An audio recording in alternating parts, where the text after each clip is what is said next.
So I think gender and identity have really strong roles to play in how people are navigating these spaces. Don't wear anything that reveals. Any hint of cleavage is bad.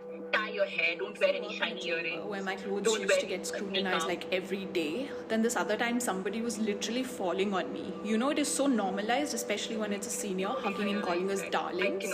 I feel unsafe walking into the office. To me, it seemed like anything could happen and I would have no recourse, and I am going into it on my own. Don't wear anything that reveals your thick skin, the courage beneath, your hair strands, the genius they keep, your red lips, the dissent concealed. Lady Justice might be blindfolded, but the men guarding her aren't. And boy, they love to see their counterparts in saris. I made a decision to switch to saris, and it's made such a huge difference. So the senior is like, you're looking great with the sari, but you should remember that when you are wearing a sari, you should have time, abundance of time in your hands so that you can walk with grace. You are deserving only if you wrap your bodies in pallus of humility and tuck your tongues beneath the pleats of grace.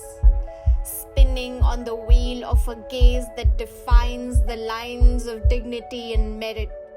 This fear, like, will I be able to make something in my career? Because clients have this thing, they see you 80-90% of the time, they'd rather go to a main actually in positions of power are appointing judges to keep saying we should be doing it in a speech. So much of it is a lip service. Spinning on the wheel of a voice that twists the lines to tell our stories. For example, in the hijab case, the cases were all filed by lawyers.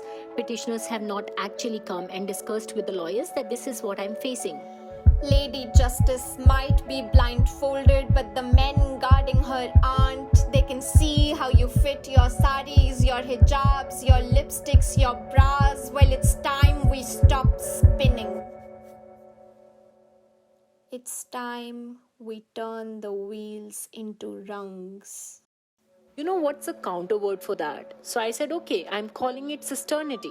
We have been trained not to support each other, which I feel that women never meant to Women argue in court. I almost have like this little bit of anxiety. It's like each woman carries a burden of not just her own ability, but also of representing all women.